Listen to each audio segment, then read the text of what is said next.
memecahkan permasalahan kesulitan siswa dalam memahami grafik fungsi, memanfaatkan katakanlah GeoGebra. Nah, ketika kemudian penelitian tindakan kelas kita lakukan, maka kita punya batasan materi di fungsi itu. Nah, ini yang perlu hati-hati ketika kemudian kita berfokus pada suatu materi tertentu, kita mesti mengupayakan perencanaan penelitian tindakan kelas dengan sebaik-baiknya, sehingga ketika materi itu selesai, tindakan kita sudah kita lakukan dengan seoptimal mungkin. Karena kalau kemudian materi itu selesai, kita tidak punya ruang untuk ke materi berikutnya. Jika fokus masalah kita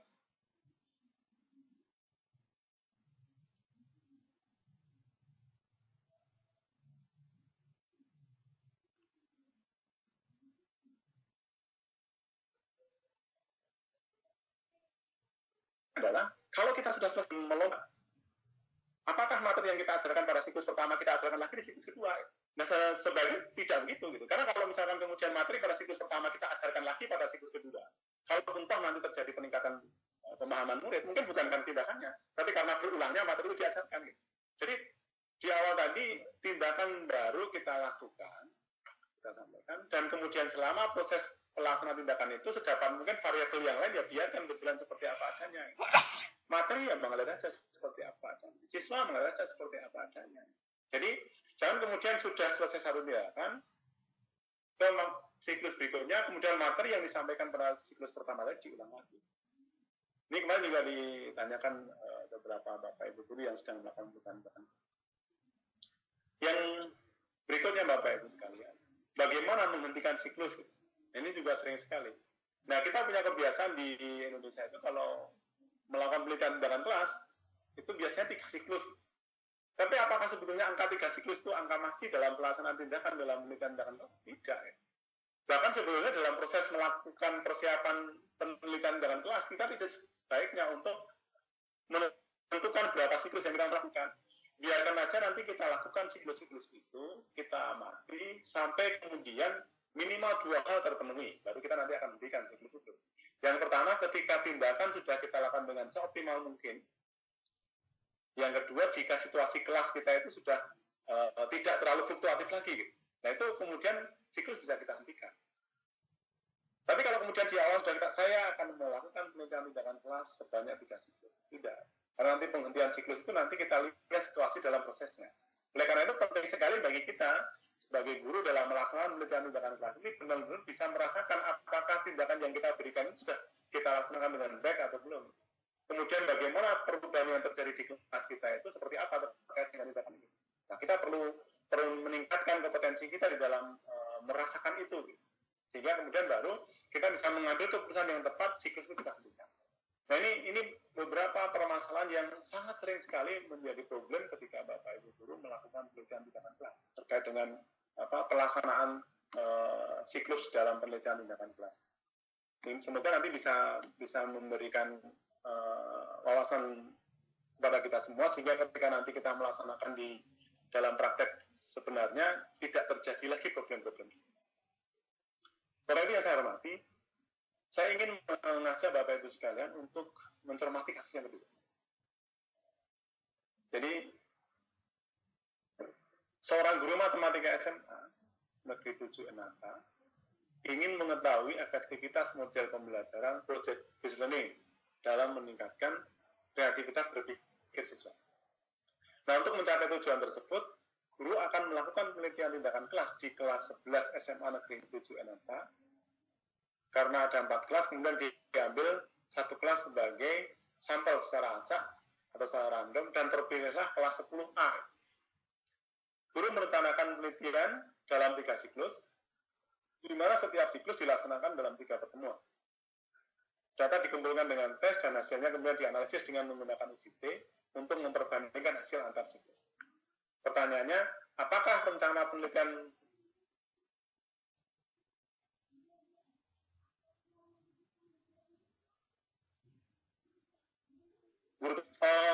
kalau kita cermati kasus ini, ada beberapa hal yang saya kira penting untuk kita perhatikan. Nah, seperti beberapa permasalahan tadi, ini juga sering sekali di lapangan menjadi permasalahan bagi beberapa Bapak Ibu guru yang sedang melakukan penelitian dengan apa.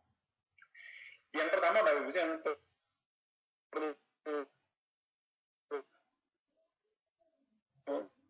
kita cermati, sampel gitu. Sampel ini tidak tepat dalam konteks PTK. PTK itu startnya adalah kelas. Gitu. Jadi bukan dibalik, kita punya problem di sekolahan, kemudian kita cari kelas yang tepat untuk dilakukan penelitian dari beberapa kelas, kemudian kita ambil satu, kebalik.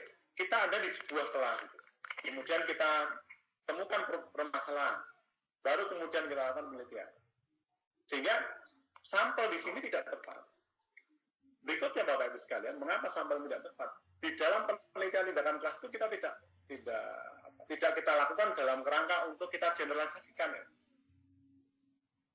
Pemecahan kelas kita itu ya untuk kelas kita itu. Tidak kemudian kita berharap bahwa temuan yang kita temukan itu bisa kita generalisasikan ke kelas-kelas yang lain atau bahkan sekolah-sekolah yang lain. Sehingga kebutuhan sampel itu tidak ada di dalam penelitian. Ini yang pertama terkait dengan sampel. Yang kedua, Bapak Ibu, yang terkait dengan siklus. Tadi barusan kita sampaikan, tidak seharusnya kita merencanakan banyak siklus. Siklus nanti kita akan hentikan sambil kita lihat perkembangan ketika pelaksanaan di lapangan. Sehingga ketika kemudian guru ini merencanakan penelitian saya, nanti akan kita rencanakan 3 siklus, dan dalam setiap siklus 3 pertemuan, ini dari awalnya sudah tidak pas. Nah, tentang 3 kali pertemuan dalam setiap siklus, ini juga sebetulnya standar satu siklus itu bukan ke jumlah pertemuan, tapi sebetulnya lebih kepada apakah 4 komponen dasar dalam sebuah siklus sudah terlaksana atau belum. Perencanaan, kemudian tindakan, kemudian pengamatan, kemudian refleksi. Nah, kalau 4 hal ini sudah dilakukan, maka dia sudah cukup. Tidak harus kemudian 3 pertemuan atau 4 pertemuan. Tapi apakah harus 1 pertemuan? Tidak juga. Apakah itu sudah cukup dilakukan selama 1 pertemuan? Belum tentu. Jadi, merencanakan harus 3 siklus, kemudian setiap siklus segini pertemuan ini menjadi salah satu yang perlu kita cermati dalam rencana penelitian. Yang berikutnya, Bapak Ibu sekalian, direncanakan data dikumpulkan dengan tes. Bisa saja tes digunakan dalam konteks penelitian tindakan kelas, pengumpulan data penelitian tindakan kelas. Tapi di dalam penelitian tindakan kelas, kita tidak sebaiknya itu ya, mengandalkan tes sebagai cara untuk pengumpulan data. Karena penelitian tindakan kelas sebetulnya tidak berfokus sekedar hasil, tetapi bagaimana dinamika terjadi, kemudian tes yang dilakukan, tindakan yang diberikan, dampak kepada murid gitu. Dan selama proses berjalan itu, data harus kita kumpulkan. Oleh karena itu, ketika kemudian kita potong data melalui tes pengumpulannya, menjadi kita kemungkinan kehilangan banyak data. Oleh karena itu, proses pengamatan menjadi salah satu pengumpulan data penting di dalam proses pelaksanaan penelitian tindakan kelas, sehingga kita bisa memahami proses terlaksananya tindakan dan juga dampak di murid sepanjang penelitian tindakan kelas itu kita lakukan. Tidak sekedar kemudian kita cegah di akhir melalui tes. Jadi seharusnya dalam konteks penelitian tindakan kelas tidak semata-mata tes untuk sebagai teknik pengumpulan. Pertanyaan yang lain mungkin apakah tes atau observasi cukup? Ya bergantung dengan data apa yang kita mau kumpulkan. Kalau misalkan data yang terkait dengan pembelajaran dan juga permasalahan yang sedang kita ingin pecahkan membutuhkan angket, ya bisa saja. Apakah kemudian kamera video perlu kita lakukan? Ya bisa aja kalau memang itu kita pandang perlu untuk mendapatkan data yang lebih komprehensif. Ini jadi hati-hati Bapak Ibu sekalian. Penelitian tindakan kelas itu fokusnya kepada proses pemecahan masalahnya, bukan sekedar kemudian kita cegah di akhir melalui tes. Dan kita tidak bisa mengandalkan tes satu-satunya untuk pengumpulan data walaupun tes bisa kita lakukan. Berikutnya yang menarik lagi di kasus ini adalah di analisis generosity. Ini juga harus kita cermati Bapak.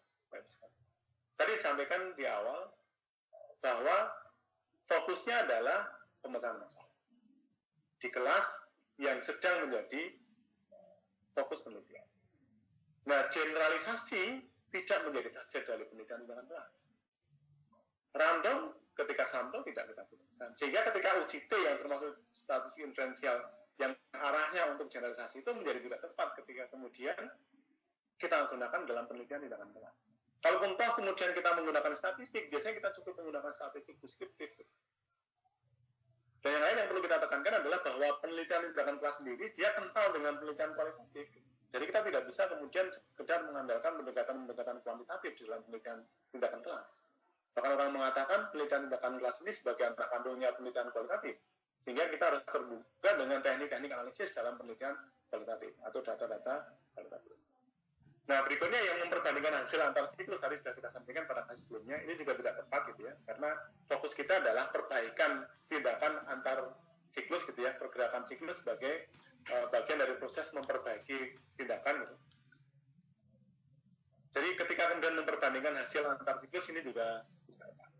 Nah, yang penting lagi untuk kita cermati Bapak Ibu sekalian di sini tentang keinginan si peneliti. Tujuan awal peneliti ini adalah ingin mengetahui efektivitas model. Nah, ketika seperti ini, keinginannya sangat tidak tepat ketika kemudian dia mengambil pilihan penelitian tindakan kelas.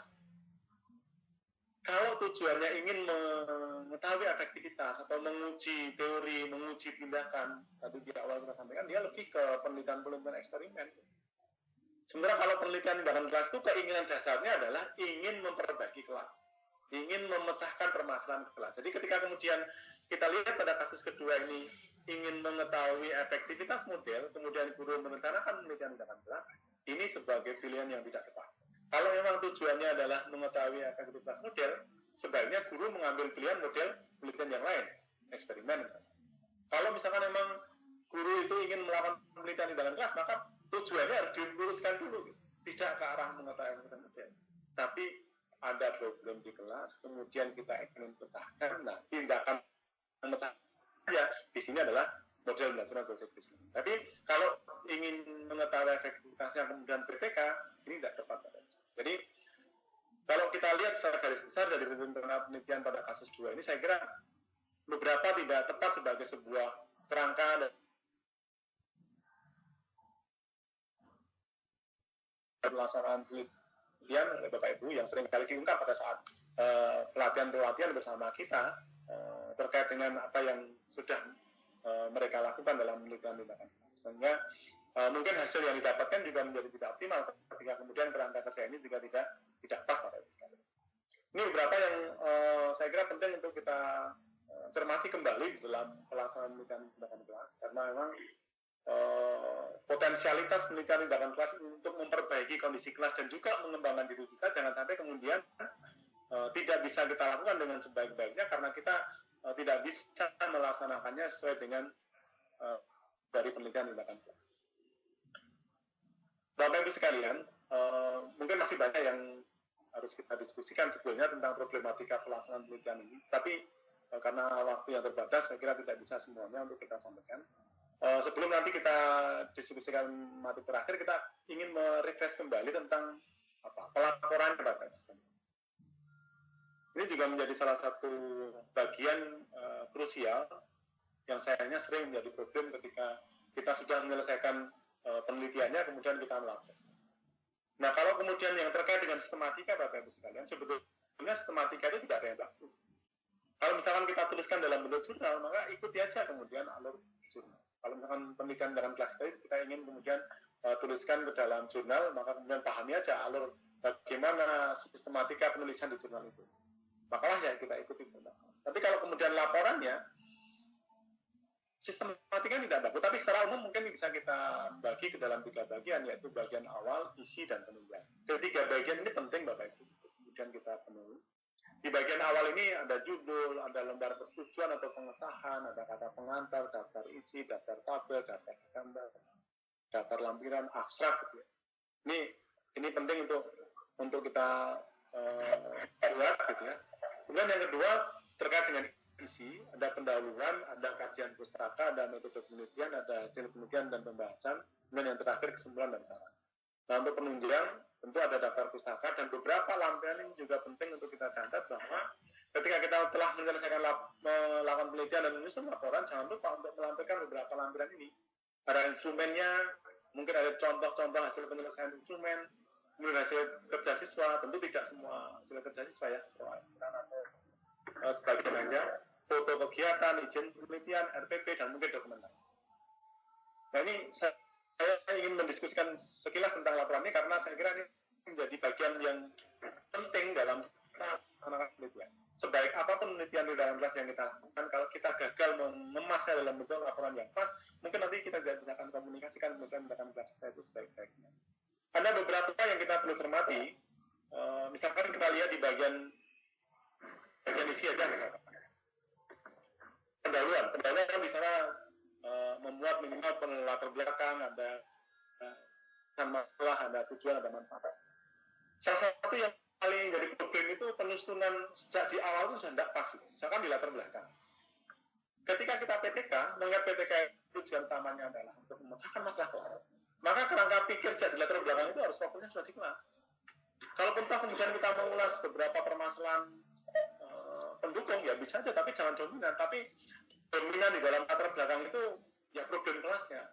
Minimal yang perlu ada di situ cuma apa masalah yang terjadi di kelas, kemudian tindakan apa yang kita rencanakan untuk menyelesaikan permasalahan itu.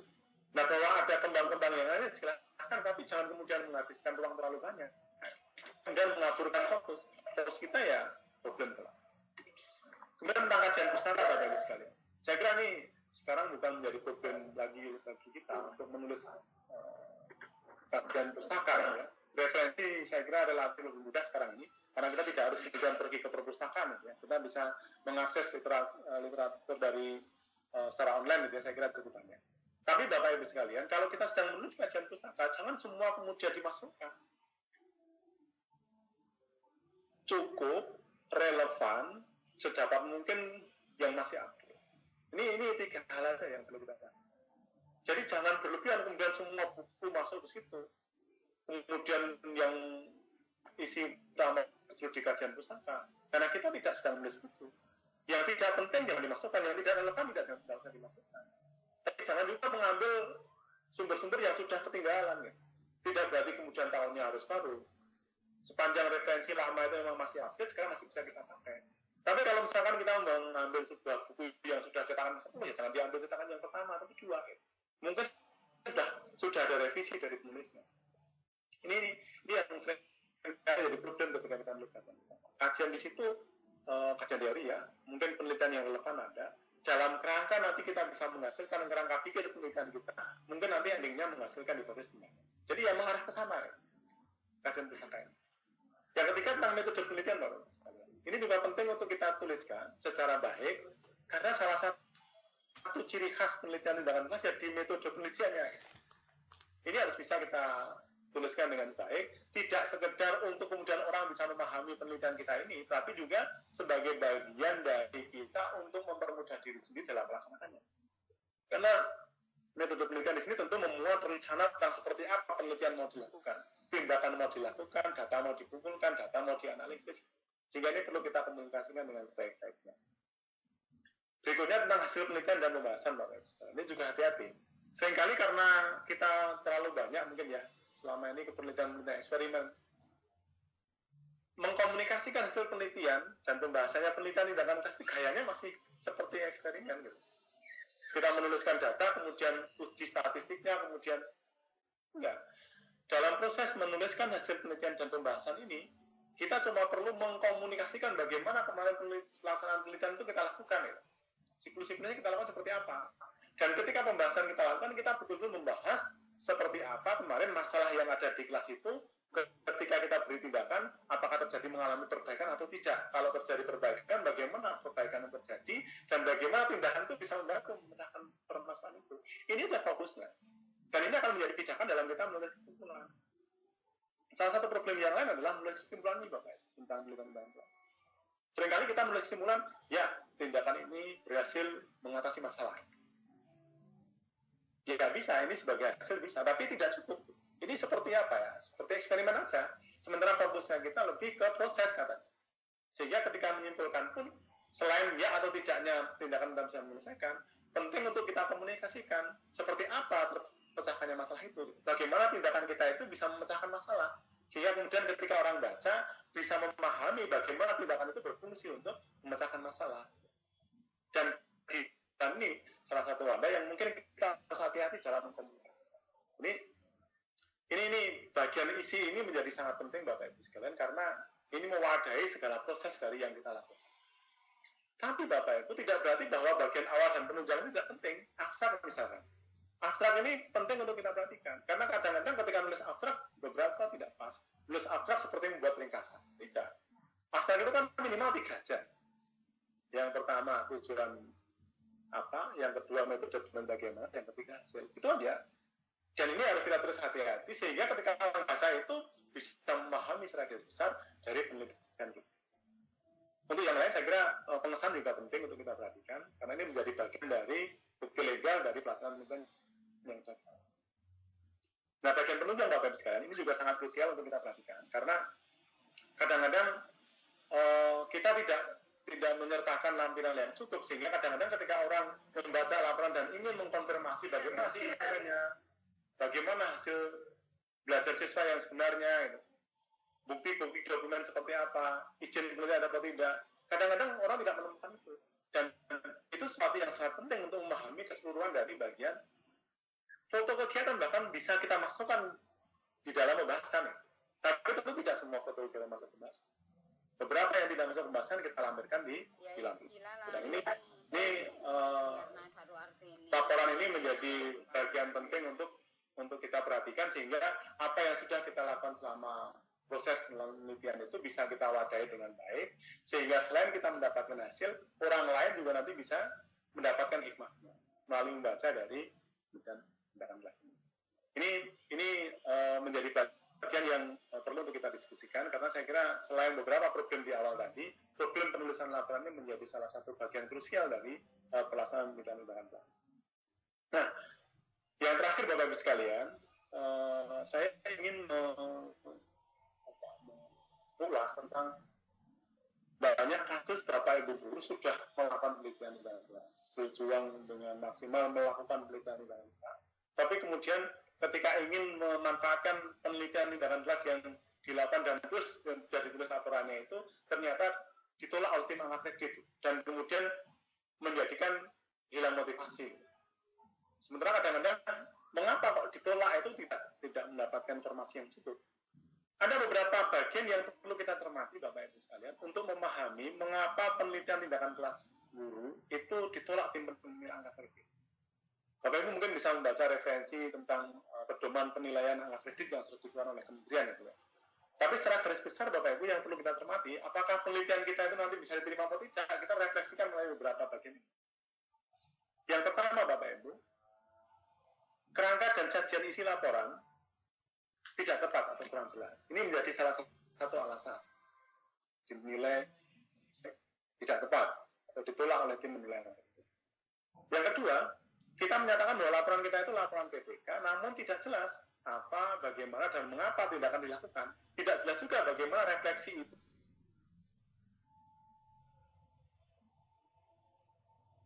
Itu kemudian berikutnya laporan hanya seperti laporan biasa. Membuat laporan yang mengikuti alur pelaporan penelitian tindakan kelas. Ini juga menjadi bagian yang bisa menjadi alasan mengapa tim penilaian kredit menolak laporan kita. Dan yang terakhir, laporan kita mungkin cukup baik, tapi lampiran dan bukti fisiknya yang tidak lengkap. Ini juga bisa menjadi salah satu alasan ditolaknya laporan kita. Jadi misalnya Bapak Ibu yang pertama ya, tentang kerangka dan isi laporan. Tadi di bagian sebelumnya kan kita sampaikan tentang isi sistematika atau bagian apa saja yang perlu ada.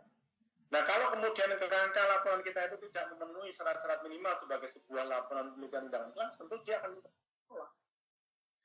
Laporan penelitian tindakan kelas tapi cuma seperti saya, tidak tepat. Kalaupun sistematika itu tetap, tapi isinya tidak pas, juga tidak bisa. Seperti tadi misalkan kita contohkan, hasil penelitian dan pembahasan cuma melaporkan tentang tindakan, uji statistik, kemudian selesai. Tidak cukup. Pendahuluan, latar belakang, mengulas tentang hal-hal yang sifatnya pun problem kelas, malah tidak cukup. Metode penelitian juga tidak menjelaskan tentang bagaimana PPK yang dilakukan tidak cukup. Jadi kerangka ini penting untuk kita perhatikan. Yang kedua, konten dari masing-masing itu juga perlu untuk kita upayakan sehingga betul-betul memenuhi gitu ya, memenuhi persyaratan sebagai laporan. Yang berikutnya yang perlu kita perhatikan tentang tindakannya. Karena salah satu kekhasan dari penelitian tindakan kelas adalah proses yang terjadi itu kita laporkan. Bagaimana tindakan kita lakukan, apa yang kita lakukan, itu juga kita sampaikan. Sehingga ini harus diwadahi dalam laporan kita. Dan yang terakhir, tentang lampiran dan bukti fisik, ini perlu untuk kita lengkapi seperti yang tadi sudah kita sampaikan, sebagai bagian dari pendukung laporan kita. Agar laporan kita itu betul-betul bisa dipahami secara komprehensif oleh pembaca dan sedapat mungkin pembaca bisa mengambilkan manfaat dari penelitian yang sudah kita lakukan. Kita sendiri juga nanti kalau sudah berselang waktu kita ingin baca lagi, kita bisa memiliki dokumen yang lengkap terkait dengan pelaksanaan penelitian yang kita lakukan. Jadi ini beberapa hal mendasar tentang mengapa penelitian tindakan kelas guru yang kadang-kadang ingin kita usulkan untuk pemerolehan angka kredit ditolak oleh tim penilai, yang dampaknya kemudian menyebabkan menurunnya motivasi dari Bapak Ibu guru ketika akan melakukan penelitian baru. Walaupun tentu angka kredit bukan menjadi tujuan utama dari penelitian tindakan kelas karena dia problem kelas yang menjadi arah utamanya, tapi bagian dari kita, profesi kita yang membutuhkan angka kredit untuk kenaikan pangkat untuk menjadi penting untuk kita upayakan, dan penelitian tindakan yang sudah kita lakukan itu diterima sebagai bagian dari dokumen untuk bisa kita usulkan. Maka kemudian kita perlu hati-hati untuk memastikan bahwa penelitian yang sudah kita lakukan dengan baik itu kita laporkan dengan sebaik-baiknya, sehingga kemudian selain manfaat di kelas kita, juga kita bisa mendapatkan manfaat atas apa yang sudah kita lakukan. Demikian Bapak Ibu yang ingin saya diskusikan bersama Bapak Ibu terkait dengan penelitian tindakan kelas ini, karena saya kira cukup banyak Bapak Ibu yang sudah melakukan penelitian ini. Cuma memang ada beberapa permasalahan yang seringkali masih muncul gitu ya, dan ini perlu untuk menjadi perhatian kita bersama agar penelitian tindakan kelas yang kita lakukan itu betul-betul bisa mewujudkan pembelajaran matematika di kelas itu menjadi lebih baik. Dan tentu endingnya adalah bagaimana kita bisa memfasilitasi murid dengan lebih baik sehingga murid bisa mendapatkan manfaat yang optimal atas hadirnya kita. Seiring dengan tuntutan kualitas, seiring dengan tuntutan SDM, maka kehadiran kita harus menjadi salah satu variabel yang bisa mengoptimalkan berkembangnya potensi peserta. Demikian Bapak Ibu yang bisa saya sampaikan. Kami persilahkan nanti kalau ada yang ingin didiskusikan lebih lanjut, untuk selanjutnya waktu dan ini kami berikan kembali kepada moderator. Terima kasih.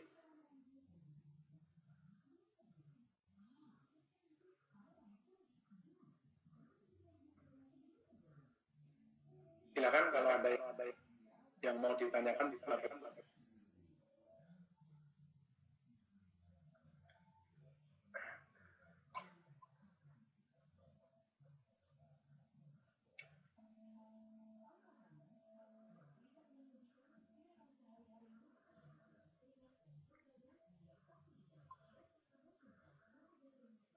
Ada Bapak Ibu yang ditanyakan terkait dengan kebahasan kita pada kesempatan. Ya, kita buka sesi tanya jawab. Silakan bagi yang ingin bertanya, tuliskan pertanyaannya di kolom chat, atau tuliskan nama jika ingin bertanya secara langsung melalui audio. Bagi yang bertanya silakan send to everyone di kolom chat. Dari Pak Joko ada yang bertanya, PTK bukan untuk digeneralisasi, berarti apakah kesimpulannya hanya fokus ke satu kelasnya saja? Apakah tidak berlaku untuk kelas paralel yang lain? Seperti itu Pak pertanyaannya.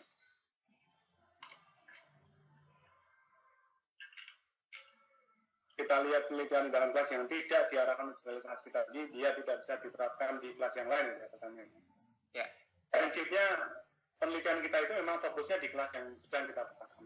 Tapi apabila memang kelas yang lain punya problem yang sama dan juga karakter siswa mungkin tidak berbeda jauh gitu ya, kita bisa saja memanfaatkan temuan kita itu untuk kita manfaatkan di kelas-kelas yang lain. Tetapi yang kita maksudkan adalah kemudian kalau kemudian kita sudah bisa selesaikan penelitian kita itu di kelas kita itu, tidak serta-merta dia juga langsung bisa dimanfaatkan di kelas yang lain. Walaupun misalkan contoh tadi yang kasus kelas 10 tadi ya, kelas 10. Ada 4 kelas kita sedang melakukan penelitian dengan satu kelas. Apakah kemudian langsung digunakan di 3 kelas yang lain? Tidak. Karena kemungkinan karakternya bisa berbeda. Dan problemnya pun mungkin tidak terjadi di kelas yang lain. Kalau terjadi di kelas yang lain, belum tentu juga pas untuk dilakukan karena karakternya mungkin berbeda. Tapi jika karakternya sama, mungkin kita bisa aja mencoba untuk memanfaatkan itu di kelas yang lain atau melakukan penelitian lagi di kelas yang lain.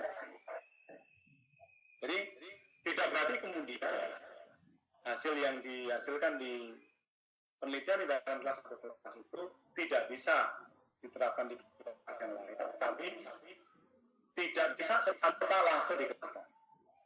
Karena dia sebetulnya fokus problemnya adalah di kelas yang bersangkutan. Bukan kelas yang mewakili kelas yang lain yang kemudian hasil di kelas itu digunakan kelas. Begitu Pak. Ya, terima kasih Pak.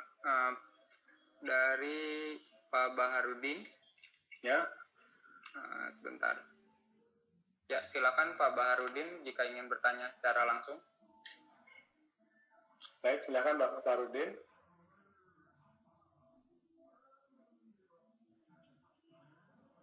Oke. Mungkin silakan Pak Bahar. Silakan Pak. Saya sudah menulis di chat, tapi saya bertanya langsung saja Pak ya, karena saya diberikan pertanyaan langsung. Baik Pak, silakan. Saya ketika mengajukan usulan kenaikan pangkat secara PTK, Ya. yang pertama, apakah seminar hasil PTK itu merupakan suatu hal yang wajib dilakukan? Itu yang pertama. Ya. Yang kedua, berapa banyak halaman minimal sebuah PTK untuk kenaikan pangkat? Ya. Nah, yang ketiga,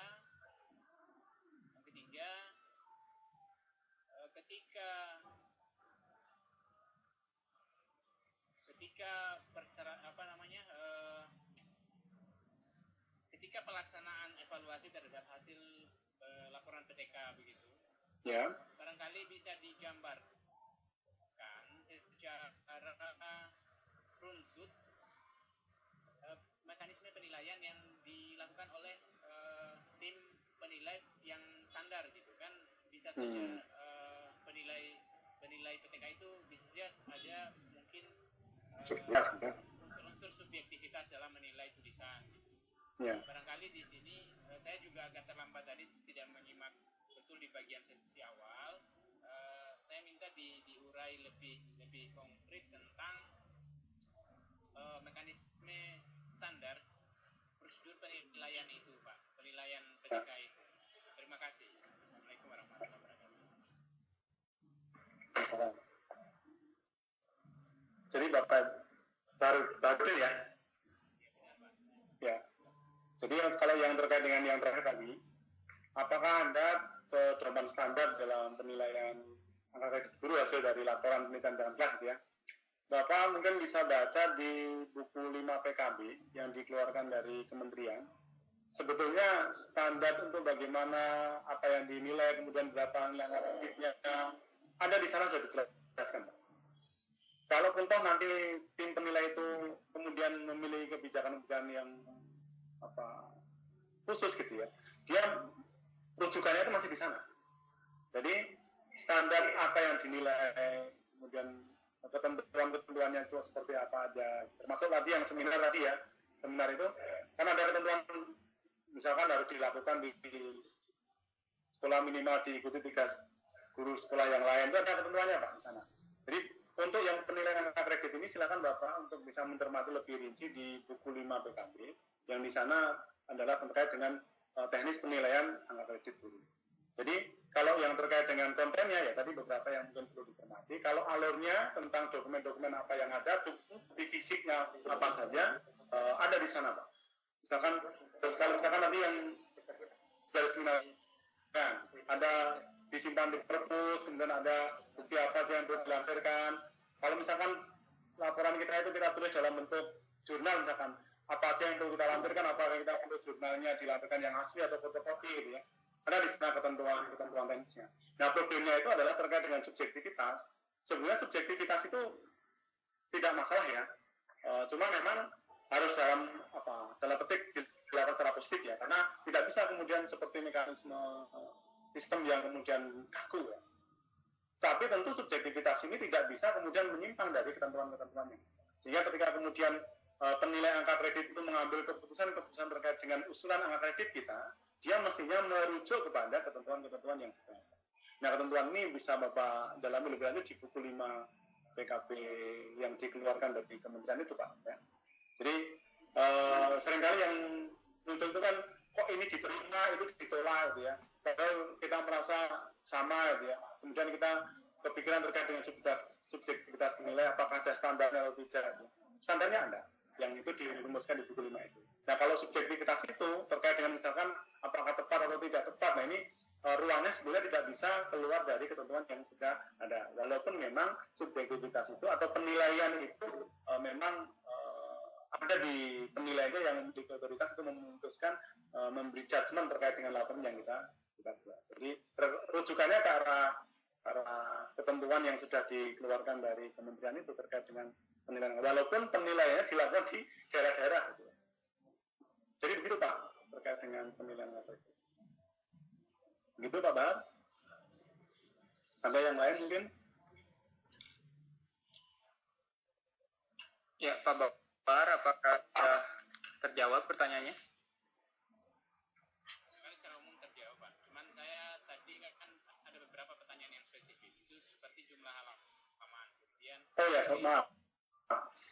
Benar, kelewatan ya. Untuk yang jumlah halaman Pak, yang jumlah halaman itu sebenarnya tidak ada batasannya itu. Jadi tidak ada batasan jumlah halaman itu harus berapa, itu tidak ada batasannya. Cuma komponen yang perlu ada di dalam laporan aja, yang perlu ada. Jadi tidak berarti kalau halamannya banyak, itu kemudian dianggap baik. Tidak berarti kalau halamannya sedikit juga baik, gitu ya.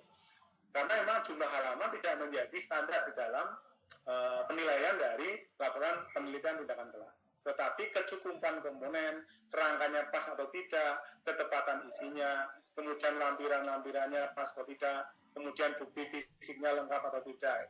Jadi, apakah ada batasan di jumlah halaman? Tidak, Pak. Jadi tidak ada batasan di jumlah halaman, tapi yang menjadi pertanyaan lebih ke apakah bagian-bagian yang perlu ada dalam laporan penelitian itu betul. Begitu Pak, yang tentang halaman tadi. Banyak Pak jawabannya. Ya, sama-sama Pak Bahar. Ada mungkin pertanyaan lain, kami persilakan. Ya, setelah Pak Bahar, sebentar.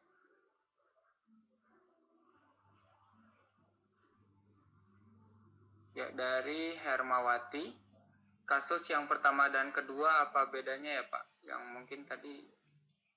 Oh, yang kasus yang tadi kita sampaikan ya? Ya. Ya. Baik. Kalau kita lihat kembali kasusnya ya. Kasus pertama ini penelitian sudah dilakukan. Nah, problem di penelitian kasus pertama ini adalah di hasilnya itu dia lebih memperbandingkan tindakan gitu. Ini kan disimpulkan bimbingan kelompok bebas lebih baik dibanding kelompok tugas. Gitu. Kemudian perbedaan antar siklus. Jadi untuk kasus pertama ini sudah dilakukan, problemnya ada di kesimpulan dan ada di tindakan yang berbeda dan kemudian diperbandingkan. Itu di siklus yang di kasus pertama. Kalau yang di kasus kedua, Bapak Ibu, ini dia sedang mau merencanakan penelitian. Nah, problemnya di kasus yang kedua adalah pertama kesalahan sampling tidak dikenal. Tidak perlu generalisasi. Kemudian yang merencanakan jumlah siklus ini juga tidak pas. Karena banyak siklus itu nanti mestinya kita mengalir mengikuti situasi pelaksanaan penelitian. Yang kedua tentang penemuan data yang hanya mengandalkan tes ini tidak cukup. Karena kita perlu memantau, mengamati soal proses berjalan. Kemudian penggunaan UJT ini juga tidak tepat karena tidak perlunya generalisasi, kita tidak memerlukan statistik diferensial. UJT salah satunya. Biasanya kalau kita contoh menggunakan statistik ya paling statistik karena lebih banyak lebih kualitatif. Nah, berikutnya lagi pada kasus kedua mau perbandingan antara siklus yang hampir sama dengan siklus pertama tadi, ini juga tidak tepat. Nah, yang terakhir terkait dengan kasus kedua, permasalahan dasarnya itu salah karena keinginan guru itu kan ingin mengetahui efektivitas model. Sementara PPK itu arahnya ingin memecahkan masalah. Nah, kalau guru ingin mengetahui efektivitas model, jangan menggunakan PTK. Ambil aja eksperimen gitu. Tapi kalau PTK, harusnya keinginannya bukan ke arah ingin mengetahui efektivitas model, tapi ingin memecahkan problem kelas. Nah, itu misalkan kreativitas berpikir siswa yang rendah, kemudian kita kepikiran tentang, mungkin akan bisa kita pecahkan melalui model pembelajaran project based learning ini, kemudian dilakukanlah tindakan-tindakan melalui tindakan-tindakan. Jadi, itu beberapa perbedaan antara kasus pertama dan kasus kedua itu. Ada mungkin yang ingin ditanyakan terkait dengan dua kasus ini?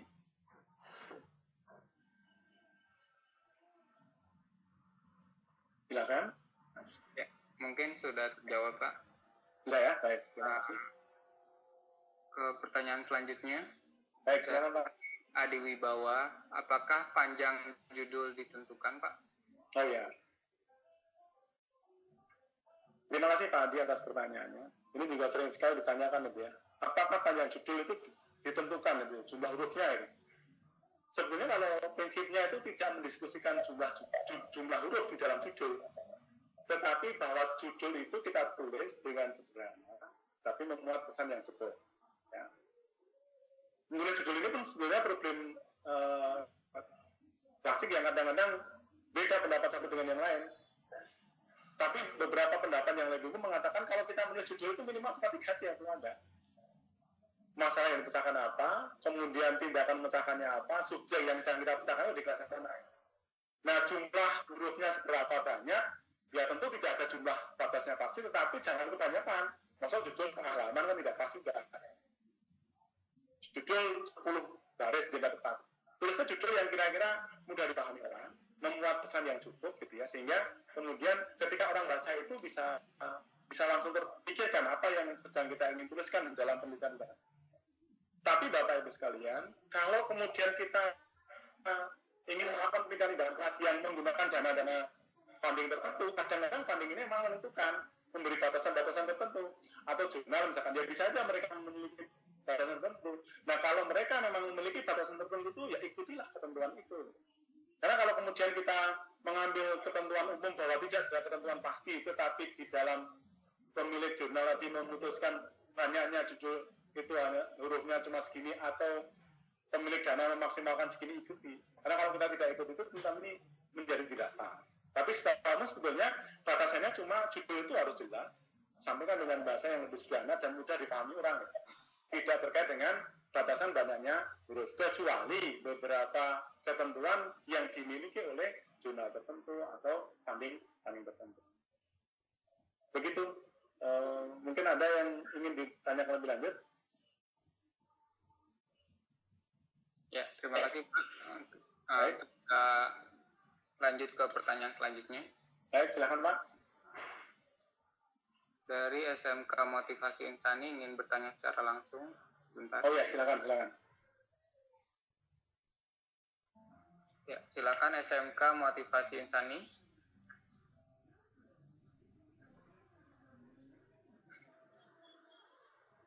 Halo, SMK Motivasi Insani.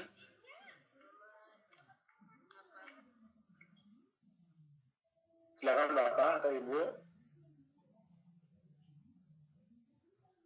Ya, mungkin kita terlebih dahulu Pak. Baik. Ya, pertanyaan selanjutnya, Pak mau tanya, kalau satu siklus berapa jam? Apakah ada ketentuan bakunya, Pak? Oh ya. Baik atas pertanyaannya. Jadi siklus itu, kalau tadi kita lihat kembali ya, siklus itu kan terdiri atas 4 minimal ya. Perencanaan, tindakan, pengamatan, dan refleksi. Batasan siklus 1, siklus kedua, itu yang 4 hal ini. Sebetulnya prinsipnya bukan di jumlah pertemuan. Sehingga tidak ada batasan persis antar siklus itu berapa pertemuan. Tapi sudah terlakukannya 4 hal ini, ya maka kemudian kita bisa cukupkan 1 siklus. Nah, apakah ini bisa dilakukan 3 pertemuan, 2 pertemuan, 1 pertemuan? Ya bisa aja. Ya. Cuma kalau kemudian kita lakukan terlalu banyak pertemuan di setiap siklusnya, kita rentan nanti akan terlalu banyak pertemuan. Siklusnya sedikit, padahal kemudian kita membutuhkan data yang berkelanjutan. Nah, setiap fenomena yang terjadi dalam proses pelaksanaan ini perlu kita kemudian tindak lanjuti melalui perbaikan berikutnya. Jadi kalau kemudian tindakan dalam setiap siklus terlalu banyak, seringkali nanti kita akan terlambat ketika melakukan perbaikan. Apakah 1 siklus bisa? 1 jam bisa? Prinsipnya sih bisa. Ya. Cuma kadang-kadang kalau kita harus hati-hati di dalam pelaksanaan yang siklusnya cuma 1 pertemuan atau 1 jam, seringkali dampak dari tindakan itu belum tercapai. Walaupun 4 komponen sudah terlakukan. Nah, ketika kemudian kita melihat bahwa tindakan itu belum memberi dampak yang nyata, belum tertangkap, maka refleksi kita itu belum terlalu bisa memberi makna untuk perbaikan siklus berikutnya. Terus berapa angka persisnya? Sebenarnya prinsipnya tidak ada angka persis. Kita sebagai peneliti yang memutuskan berdasarkan situasi di kelas kita, perencanaan yang kita lakukan, sehingga kemudian kita betul-betul bisa mengambil keputusan yang tepat untuk melakukan siklus berikutnya. Pijakannya bahwa kita sudah menemukan permasalahan di dalam tindakan yang kita perlu melihat perbaikan. Kita sudah menangkap adanya pergerakan dari dinamika murid, memecahkan masalahnya sudah terlihat, ada pergerakan. 4 item ini sudah dilakukan. Nah, kemudian kita bisa, berarti satu siklus ini sudah cukup untuk kita lakukan, kita siap untuk melakukan siklus yang berikutnya. Jadi, pertanyaan yang sering muncul, apakah satu siklus itu 1 jam, 2 jam, 3 jam, sebenarnya batasan siklus adalah 4 kegiatan ini sudah dilakukan atau belum. Bukan di jam pelajaran. Tapi catatannya Bapak sekalian, jangan terlalu banyak jam pelajaran ketika satu siklus, karena nanti terlalu banyak data yang mungkin nanti kita akan lewatkan. Tapi jangan memaksakan untuk cuma 1 jam pelajaran ketika tindakan itu belum memberikan dampak. Itu saja yang mungkin perlu kita catat di dalam kita memutuskan apakah siklus kita ini sudah satu siklus atau kita masih perlu lanjutkan ke jam berikutnya. Demikian mungkin tanggapannya. Silakan kalau misalkan ada pertanyaan lanjutan. Ya, mungkin ke pertanyaan selanjutnya, Pak. Oh, baik. Baik, silakan. Bu Sri, ada anggapan bahwa dengan judul yang sama tetapi sampel yang berbeda atau kelas berbeda, PTK kita dianggap sah. Apakah seperti itu? Ya. Prinsipnya begini, PTK itu kan dilakukannya di kelas. Kalau misalkan guru yang lain melakukan penelitian di kelas beliau, misalkan masalahnya rendahnya kreativitas berpikir tadi, penyelesaian tindakannya adalah model project based learning tadi. Di guru yang sudah melakukan itu ternyata berhasil di sana. Maka kemudian pertanyaan, apakah boleh kita melakukan penelitian kita di kelas kita yang problemnya kebetulan sama, kreativitas berpikir. Yang kemudian kita terinspirasi atas yang sudah dilakukan teman guru itu, memanfaatkan model project based learning di dalam kelas kita, sehingga judulnya sama. Prinsipnya boleh. Tidak berarti duplikasi. Duplikasi itu kan ketika kita mengambil penelitian yang sudah dilakukan itu, kemudian kita angkat dengan menjadi penelitian kita sendiri. Tapi kalau kita ketemu problem yang sama, dan kita melihat bahwa tindakan di kelas yang lain ternyata berhasil memecahkan masalah itu, dan kita ingin menerapkan di kelas kita, bisa. Dan itu tidak dianggap sebagai duplikasi atau kemudian kita plagiat gitu, kecuali di dalam pelaksanaannya, karena kita tahu judulnya sama, kemudian kita nyomot dari penelitian sebelumnya, penulisan latar belakang, penulisan kajian usaha, nah itu baru kemudian masuk ke plagiat. Kalau kemudian kita lakukan semuanya sesuai dengan kondisi kita tuliskan latar belakang kita sendiri, kata usaha kita tulis sendiri, tidak termasuk plagiat. Apakah kita boleh mengambil laporan yang dibuat sebagai referensi? Boleh. Bahkan hasil penelitian yang dilakukan guru yang sebelumnya untuk kita ambil sebagai referensi, boleh. Tapi tidak bisa kemudian laporan yang dilakukan guru yang sebelumnya, kemudian kita gunakan untuk laporan kita, nah itu namanya plagiat. Jadi, karena fokus penelitian kita itu di kelas tertentu, ada kelas yang lain sudah kita lakukan dan ternyata berhasil, kita ingin melakukan di kelas yang lain, prinsipnya boleh. Judul bisa sama, bisa tidak. Ketika kita menuliskan subjek siswa tentu pasti berbeda. Tapi kalau tentang masalah yang dipecahkan, tindakan yang dipecahkan, yang digunakan untuk memecahkan, bisa sama. Tapi sekali lagi hati-hati, godaan iman untuk mencopot punya tetangga yang sudah melakukan itu, ya seringkali menyebabkan kita menjadi plagiat. Kalau kemudian semua kita lakukan sendiri, saya kira itu tidak masalah, gitu. Tidak masalah. Maka justru banyak di Bapak Ibu guru, karena di situ mungkin akan muncul inspirasi-inspirasi. Mungkin problem yang terjadi yang sudah dipecahkan guru yang lain persis sama dengan di kelas kita juga mengalami, kita sedang memikirkan bagaimana tindakannya, inspirasi dari penelitian yang lain bisa kita ambil. Tapi ya tadi caranya jangan kemudian nyomot yang sudah dilakukan itu laporannya kemudian kita gunakan, nah itu tidak pas. Begitu Bapak atau Ibu tanggapan saya. Mungkin ada pertanyaan mungkin yang lain? Pertanyaan selanjutnya dari SMK Motivasi, apa kriteria yang perlu dipertimbangkan sebelum menentukan apakah masalah yang muncul di kelas layak diteliti atau tidak? Oh ya, kita kembali ke pengertian awal tadi. Masalahnya adalah masalah kelas. bukan masalah murid. Nah, seperti apa yang sudah kita anggap sebagai masalah kelas? Nah, ini judgement profesional dari seorang guru. Kalau kita mengajar di kelas itu sudah berulang bertahun, gitu, maka kita mestinya bisa merasakan apakah problem ini problem yang sifatnya insidental atau problem yang sifatnya berulang, gitu. Kalau cuma terjadi problem hanya karena disebabkan oleh kasus murid yang memiliki karakter unik misalkan, yang ketika kemudian murid naik kelas, bisa saja problem itu tidak terjadi lagi karena problemnya hanya disebabkan di murid. Maka tadi di awal saya sampaikan, jangan berfokus sekedar problem di siswa, karena sebenarnya maksud saya problem di siswa yang kasus tertentu. Karena kalau dia nanti naik kelas, dia tidak bisa kemudian kita tutupi. Nah, pengalaman ketika kita mengajar di kelas itu yang nanti akan membawa kita kepada keputusan apakah problem ini layak atau tidak kita putuskan untuk kita selesaikan melalui PTK.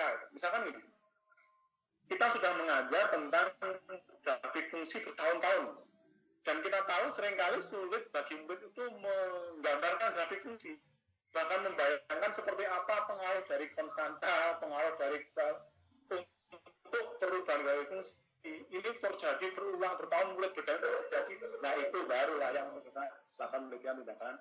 Tapi kalau selama itu tidak pernah terjadi, karena ada murid yang datang tiba-tiba murid mengalami kesulitan di situ, murid naik kelas, nah problem ini tidak tepat untuk kita selesaikan melalui penelitian tindakan kelas. Jadi salah satu referensi adalah kita sebagai guru yang memiliki pengalaman di kelas itu, berulang bertahun mengajarkan kelas itu, kita rasakan.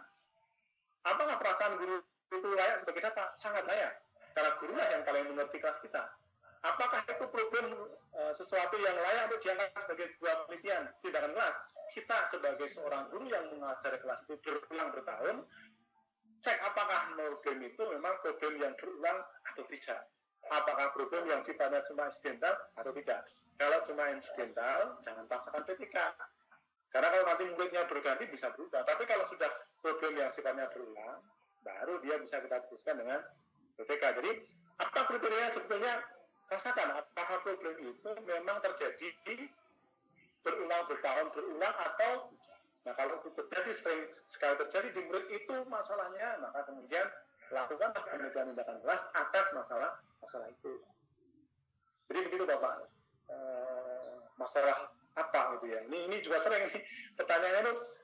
Nah kalau kemudian saya tidak pernah punya data tahun sebelumnya, karena saya tidak mungkin. Karena kita tidak melakukan penelitian di kelas yang baru kita ajarkan sekarang. Kita melakukan penelitian tindakan di kelas di mana kita memang sudah punya pengalaman terkait dengan kelas itu, merasakan ada masalah itu, baru kemudian kita teruskan untuk penelitian tindakan. Demikian mungkin tanggapan saya. Ya, silakan kalau ada pertanyaan selanjutnya. Jika PTK kita tentang metode, apakah pokok bahasan tetap dalam sekian siklus tersebut, dan atau pokok bahasan bisa berjalan? Maksudnya kalau kita misalkan memecahkan masalah kreatif berpikir ya, kita menggunakan model pembelajaran ya, apakah materinya bisa berlanjut seperti biasa gitu maksudnya? Mungkin ini bertanya tentang metode ya Pak. Pertanyaannya, jika PTK kita tentang metode, apakah pokok bahasan tetap dalam sekian siklus atau pokok bahasan bisa berjalan? Oh ya. Maksudnya. Jadi kalau pertama, fokus PTK itu bukan di metodenya. Ini yang perlu kita luruskan dulu. Fokus utama kita itu di masalahnya. Jadi kalau misalkan memang masalah yang sedang kita terangkan melalui metode itu adalah masalah yang sifatnya tidak berkait langsung dengan materi, maka pembelajaran berlangsung seperti biasanya, bahkan ketika materi itu selesai, kita masih bisa lanjut. Ya, karena fokus kita bukan di materi. Yang kedua, kalau memang masalahnya itu di materi tertentu, maka metode yang kita terapkan cuma di materi itu, sehingga diharapkan penelitiannya selesai ketika materinya selesai. Yang ketiga yang perlu bicara soalnya adalah kalau kita sudah selesai satu siklus menerapkan metode itu, kemudian lanjut pada siklus berikutnya, jangan berulang materinya. Tadi disampaikan di awal, materinya biarkan berlanjut seperti biasa. Metodenya diterapkan. Misalkan pertama mengajar tentang integral. Pengertian integral, kemudian integral tak tentu, integral tentu, luas, volume. Kita ikuti aja seperti proses berikutnya, proses selama ini. Prinsipnya semua berjalan alamiah seperti apa adanya, kecuali tindakannya. Jadi tidak tepat kalau misalkan siklus 1 misalkan katakanlah sedang mengajar tentang pengertian integral misalkan. Kemudian siklus kedua mengulang pengertian integral, tidak bisa. Nah, materinya berlanjut. Tindakannya yang kemudian diperbaiki. Karena kalau misalkan kita ulang materinya, ya tadi saya sampaikan sebelumnya, itu meningkatnya kualitas serapan murid bukan karena tindakannya mungkin, tapi karena materi yang diajarkan secara berulang, dan itu bukan kerja PTK. Jadi 3 hal itu yang mungkin perlu dicermati ya, terkait dengan tindakan atau metode yang kemudian diterapkan dan materinya. Kalau misalkan memang metode yang digunakan itu arahnya memecahkan masalah yang tidak berkait langsung dengan materi tertentu, lanjut. Walaupun nanti materi selesai, lanjut materi berikutnya masih bisa. Tapi kalau nanti metode belajar yang kita terapkan untuk memecahkan masalah untuk materi tertentu, hati-hati di situ. Ruang kita cuma di materi itu. Terus yang ketiga, kalau kita sudah selesai satu siklus, materi berikutnya biarkan mengalir seperti apa. Jangan mengulang menyampaikan. Demikian mungkin tanggapan saya, Bapak. Ya, terima kasih Pak. Ya. Selanjutnya, apa manfaat bagi karir guru sekolah swasta? Ya. Kalau PTK gitu ya? Ya. Baik. Jadi, tadi kan di awal saya sampaikan bahwa kenapa guru perlu melakukan PTK? Kan 2 hal. Pertama, untuk perbaikan kualitas pembelajaran. Yang kedua, memang untuk pengembangan karir. Untuk guru siapapun, dimanapun, swasta maupun non-negeri, meningkatkan kualitas pembelajaran itu menjadi bagian penting. Jadi manfaat yang kita temukan ketika kemudian kita melakukan penelitian dalam kelas untuk kita, ya kita mampu melayani siswa dengan lebih baik. Untuk kelas kita, siswa kita terlayani dengan lebih baik. Kalau kalian kita melalui penelitian dalam kelas ini, tentu kita mengembangkan diri kita.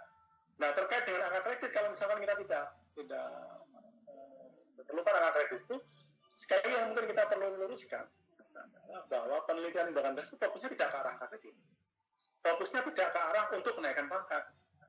Jadi kalau kita tidak memiliki gradasi pangkat, tidak naik pangkat, PTK tetap besar manfaatnya untuk meningkatkan kualitas pembelajaran, untuk meningkatkan kualitas diri kita.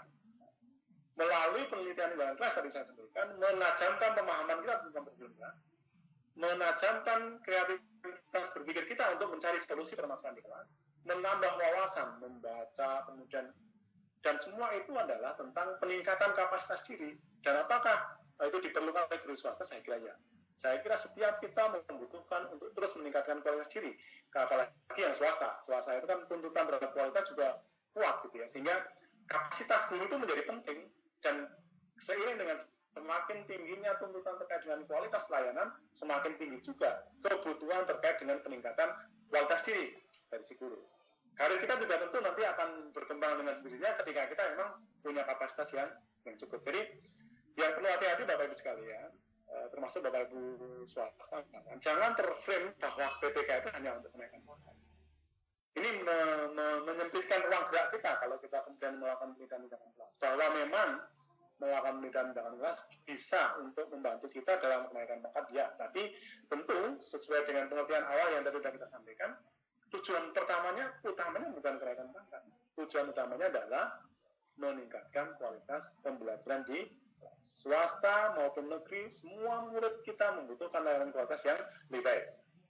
Semua murid kita, walaupun negeri maupun swasta, membutuhkan guru-guru dengan kualitas yang baik, dengan kapasitas yang baik. Kalau kita bisa meningkatkan kualitas diri kita, maka mungkin banyak siswa yang akan lebih terbantu meningkatkan potensi kita. Walaupun mungkin PPKM ini tidak mengarah pada kenaikan pangkat. Jadi tetap banyak manfaatnya bagi Bapak Ibu guru di swasta, terutama dalam hal peningkatan kualitas pembelajaran dan juga peningkatan kualitas guru itu. Demikian mungkin Bapak. Terus tanggapan tadi, mungkin ada pertanyaan yang lain atau pertanyaan selanjutnya, kami persilakan.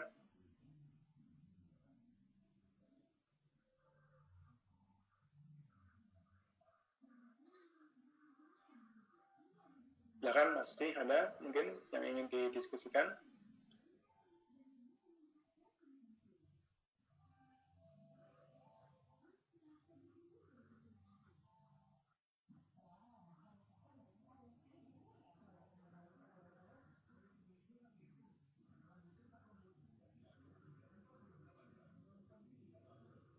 Silakan Bapak Ibu, apakah masih ada yang ingin didiskusikan lebih lanjut terkait dengan penelitian tindakan kelas ini, karena memang saya kira problem terkait dengan pelaksanaan tindakan kelas ini cukup banyak ya.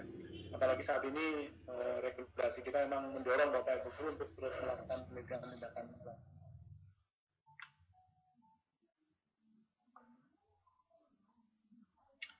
Silakan kalau masih ada yang ingin ditanyakan.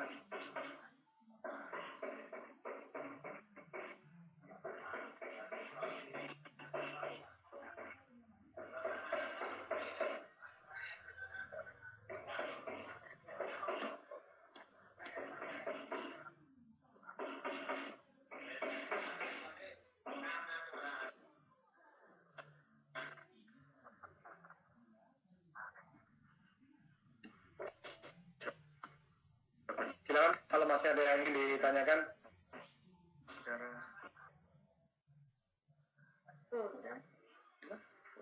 Apakah bisa bertanya secara langsung ini? Silakan Pak. Pak. Saya Pak mau tanya Pak. Tadi saya mungkin harus mengumpulkan pertanyaan ke host, tapi ini sepertinya belum tersampaikan. Silakan Pak. Halo. Ya, saya Agus dari Sukoharjo Pak, dari Kabupaten Sukoharjo Jawa Timur. Pertanyaannya kalau misalnya metode yang kita gunakan di penelitian tindakan kelas itu metodenya baru. Jadi misalnya kita itu mencoba menggunakan metode baru ya Pak. Ya, artinya belum ada referensi sebelumnya. Ya. Bagaimana Pak nanti di yang di pembahasan yang di bab 2-nya itu? Oh, di kajian makanya ya. Iya, menjelaskannya itu kan. Biasanya nanti kalau yang sendiri referensinya yang di landasan teorinya tentu kan hanya sedikit saja kita bisa mengembangkan. Itu bagaimana Pak? Ya. Terima kasih Pak Agus. Prinsipnya gini, kalau kita mau melakukan penelitian dalam kelas, tindakan kita itu harus sudah firm gitu ya. Jangan melakukan penelitian dalam kelas yang tindakan sendiri baru kita kembangkan. Atau sebaiknya kita jangan melakukan penelitian dalam kelas untuk sebuah tindakan yang tentunya belum gitu. Masih dalam ya, masih belum. Artinya kalau misalnya kita sedang mengembangkan sebuah bagian ya, jangan kemudian tiba-tiba langsung untuk PTK karena siapa tahu alat peraganya belum pas gitu. Jadi kalau kemudian kita langsung terapkan untuk penelitian tindakan kelas kita, resikonya adalah jangan-jangan tindakannya itu belum sempurna gitu. Nah kalau tindakan yang kita berikan atau treatment yang kita berikan menggunakan media yang belum sempurna, nah hasilnya tidak optimal, kesimpulan kita menjadi tidak pas gitu. Nah sehingga kalau kita mau mengembangkan sebuah alat peraga tertentu kemudian kita terapkan di kelas misalkan ya, maka sebaiknya jangan langsung ke PPK, tapi lakukan dulu pengembangan alat peraganya, sebelum bisa melakukan penelitian pengembangan gitu ya. Kalau itu sudah jadi, nah nanti kita bisa gunakan sebagai referensi untuk pelaksanaan tindakan kita itu. Tapi kalau masih dalam bentuk proses pengembangannya, sebaiknya jangan ya. Nah terus terkait dengan keterbatasan referensi ya, referensi. Kalau misalkan tindakan kita itu sebenarnya sudah firm, sebetulnya problemnya mungkin kita cuma sekedar belum ketemu aja, sehingga kita perlu perhatian aja mencarinya. Tapi kalau di dunia raya memang belum ada, jangan-jangan memang tindakannya itu belum dikembangkan secara jadi. Masih coba-coba yang sedang kita hasilkan. Nah resikonya adalah kalau kemudian kita terapkan, problemnya bukan sekedar kan kita mencari referensi, tapi di hasilnya yang nanti belum optimal. Kalau kita dengan alat peraganya sendiri, misalkan alat peraga ini kita seringkali kan ini alat peraga ya. Yang kita kaji mungkin nanti bukan alat peraga MTEK gitu kan bisa. Kita kan bisa membuat kajian-kajian terkait dengan alat peraga, kemudian fungsi alat peraga, segala macam. Tapi kalau ininya sendiri belum jadi, ini agak rentan, riskan itu. Kalau kemudian itu kita melakukan oleh karena itu sebaiknya kalau kita melakukan tindakan kelas, tindakan yang kita lakukan itu atau media atau apapun yang kita manfaatkan itu dia sudah tidak in proses gitu ya. Tidak dalam proses sedang dikembangkan. Kalau sedang dikembangkan, khawatirnya nanti dia sedang tidak optimal karena kita kan sedang melakukan sesuatu yang terkait langsung dengan kehidupan anak ya, kita tentu tidak bisa coba-coba ya. Kita perlu mencari tindakan-tindakan yang memang sudah memiliki pijakan yang cukup untuk meyakini kita bahwa tindakan itu baik kajian teori yang mungkin mendukung tindakan kita itu, atau pengalaman empirik yang sudah dilakukan oleh peneliti-peneliti sebelumnya. Kalau dua hal itu masih belum bisa kita temukan, orang mengatakan kita tidak punya cukup pijakan untuk melakukan itu gitu. Nah, kalau kemudian kita melakukan penelitian tindakan melalui itu biasanya dikhawatirkan agak spekulatif gitu. Nah, ini yang kalau bisa diminimalkan dalam konteks penelitian tindakan kelas. Walaupun penelitian tindakan kelas tidak berarti kemudian hasilnya harus sempurna meningkatkan kualitas ya. Kan bisa tindakan yang kita berikan tidak dan jangan takut kalau kemudian kita sudah lakukan penelitian tindakan kelas dengan sebaik-baiknya tapi ternyata tidak memberikan hasil seperti yang kita harapkan, ya lapor aja Pak, ya. Jangan dipaksakan kemudian buat manipulasi dan itu tidak mempengaruhi sedikit pun kualitas dari penelitian yang kita lakukan. Nah, yang catatannya adalah memang kita perlu hati-hati ketika memutuskan apa yang mau kita lakukan. Kalau tindakan itu belum firm, sebaiknya kalau bisa jangan dipaksakan gitu ya. Itu Pak, mungkin tanggapan saya. Bisa dipahami mungkin Pak Agus? Iya, terima kasih Pak. Iya Pak Agus. Ya. Ini sering kali dilakukan beberapa teman itu kan memiliki alat peraga, mengembangkan alat peraga, tidak diterapkan gitu ya. Nah, kita harus sedikit hati-hati. Baik, mungkin ada yang lain Bapak Ibu?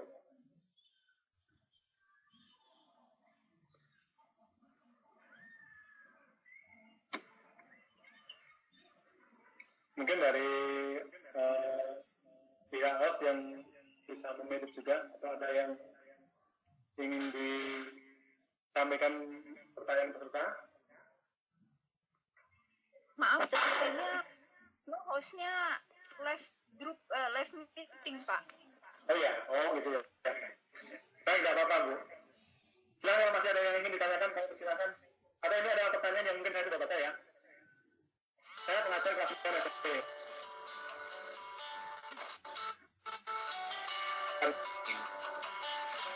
Ada suara ambulan. Mic-nya tolong dimatikan Bu Sri. Nah,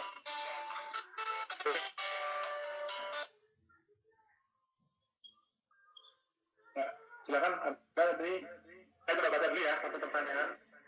Saya mengajar kelas 9 SMP. Masalah kelas saya memahami tentang pembahasan sifat, terutama dalam melakukan persidangan sifat dan menentukan persilangannya, sehingga menghasilkan hasil belajar yang selalu tidak mencapai KKN. Apakah model belajar yang digunakan untuk mengatasi kelemahan di kelas? Saya berkaitan dengan materi tersebut. Kalau itu Bapak Ibu, ini kelihatan bukan matematik ya. Untuk tindakan apa yang dirasa tepat untuk kasus ini, sekarang kita tidak bisa memberikan rekomendasi karena tidak terlalu persis dengan problem kelas ya. Ini mungkin biologi atau apa ya. Saya prinsipnya gini, kalau misalkan Ibu belum menemukan tindakan ya, bisa diskusi dengan teman yang lain, atau Bapak Ibu coba baca referensi-referensi yang lain terkait dengan problematika pembelajaran ini, atau coba cari penelitian yang lain yang mungkin dapat meneliti tentang ini. Ini mungkin baru bisa kita buktikan. Ketika kita menemukan masalah dengan menentukan tindakan treatment itu tidak kemudian sesuatu yang secara otomatis gitu. Ketemu masalah, mungkin kita perlu mengkaji berbagai referensi dulu. Gitu. Kita perlu berdiskusi dengan beberapa teman guru yang lain, gitu. Atau kita konsultasi dengan para ahli, nah baru kita bisa putuskan. Jadi mungkin silakan ini kalau terkait dengan ini kasus-kasus di biologi gitu ya, mungkin bisa didiskusikan ke pakar-pakar biologi yang mungkin bisa memberi rekomendasi solusi yang tepat. Gitu ya. Ada mungkin yang lain Bapak Ibu? Berarti ini misalkan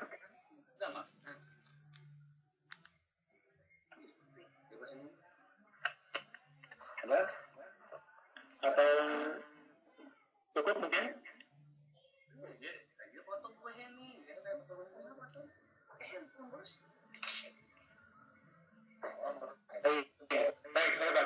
bertanya lagi ya. Ini dari Ibu Yati ya.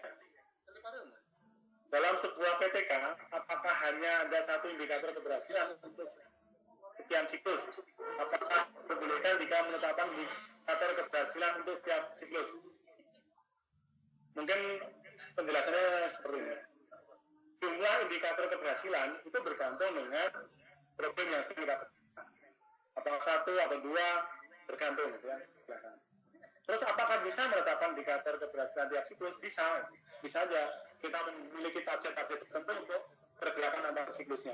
Tapi jangan kemudian membatasi ruang kita pada indikator di tiap siklus. Karena indikator keberhasilan kita tentu tidak sekedar indikator keberhasilan di setiap siklusnya, tapi ketika kemudian sudah berakhirnya tindakan ini, kita rasakan apakah problem ini benar-benar sudah kita bisa pecahkan. Kita perbandingkan boleh antar siklusnya, tapi kita sekali antar tahun. Tahun sebelumnya sebagai referensi untuk apakah kira-kira masalah kita ini sudah terpecahkan atau belum. Jadi bisa aja kita merumuskan indikator antar siklus, tapi kita tidak menjebak diri untuk sekedar melihat indikator setiap siklus itu untuk melihat keberhasilan kita. Kita perlu lihat juga perbandingan dengan pengalaman kita ketika mengajar di kelas itu, masalah itu sudah lebih baik atau belum kita mau tindakan yang baru dibandingkan dengan tindakan-tindakan yang sebelumnya. Sehingga kita bisa memutuskan, oh ternyata masalahnya sudah terpecahkan. Oh ternyata tidak cocok tindakan ini. Gitu. Ini berdasar pengalaman kita. Ini tadi di pertanyaan yang dituliskan oleh Ibu Yati gitu ya, tanggapan saya demikian. Silakan mungkin pertanyaan terakhir kalau ada yang mau disampaikan Bapak Ibu sekalian.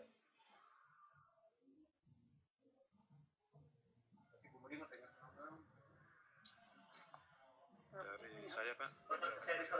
Baik Pak, silakan dari apa?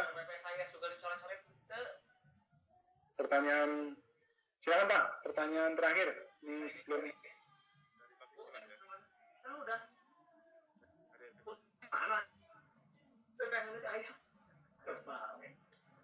Silakan Pak, suaranya belum kedengaran nih. Ya silakan Pak. Nah, Bapak Ibu yang lain bisa ini tenang dulu. Silakan Pak. Dari SMA Grati Pak. Mau kalau saya pernah lihat dan saya sering lihat itu, kalau PTK itu kan rumusan masalahnya ada 3 Pak ya? Apakah itu harus enggak itu Pak? Rumusan masalahnya? Iya. Yang saya tahu itu kan pertama adalah implementasi, kemudian apakah ada peningkatan, kemudian respon siswa, apakah memang batasannya itu aja atau boleh kurang atau boleh lebih Pak? Oh iya. Baik. Terima kasih Pak pertanyaannya. Jumlah rumusan masalah sebenarnya tidak ada batasannya. Tidak ada batasan berapa jumlah rumusan masalah.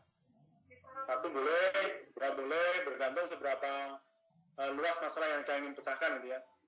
Kalau mau kita rumuskan dalam satu rumusan ya bisa ya. Kalau 2 rumusan boleh, 3 juga boleh. Bergantung Pak. Terus yang terkait dengan fokus di rumusan masalah, ini sebetulnya terkait dengan konsep PTK itu sendiri. Karena PTK ini lebih ke pemecahan masalah yang juga mengungkap proses juga. Maka sedapat mungkin kalau kita melakukan penelitian tindakan kelas itu kita bisa menjawab beberapa pertanyaan ini. Pertama, apakah tindakan yang kita lakukan itu bisa memecahkan masalah atau tidak? Yang kedua, kalau misalkan memang bisa memecahkan, seperti apa gambaran setelah terpecahkannya masalah itu seperti apa? Yang ketiga, kalau bisa kita gambarkan bagaimana kok bisa tindakan kemarin itu atau tindakan yang kita lakukan itu memecahkan masalahnya. Ini kalau bisa kita komunikasikan dalam hasil penelitian tindakan kelas kita itu. Karena ada orang yang menyampaikan seperti apa tindakan yang berhasil itu, kan kadang-kadang ada penyesuaian sesuai dengan keunikan kelas itu. Bisa kita lakukan. Jangan sekedar menuliskan rumusan masalah yang endingnya nanti di hasil penelitian yang sekedar ingin tahu berhasil atau tidak. Karena PTK tidak sekedar hasil, PTK lebih ke proses gitu. Sehingga mungkin sejak di rumusan masalah bagus juga kalau kemudian kita sudah mengarah kepada tidak sekedar hasil tapi juga proses. Nah, beberapa item tadi harapan aja dari sebuah PTK untuk bisa dijawab gitu. Tapi kalau jumlah rumusannya mau berapa ya tergantung, tidak ada ketentuan baku jumlahnya berapa di rumusan masalah. Tergantung keputusan peneliti luasan masalah yang ini sedang dibicarakan. Baik, demikian Bapak Ibu tanggapan saya atas beberapa pertanyaan. Ya, sama Pak.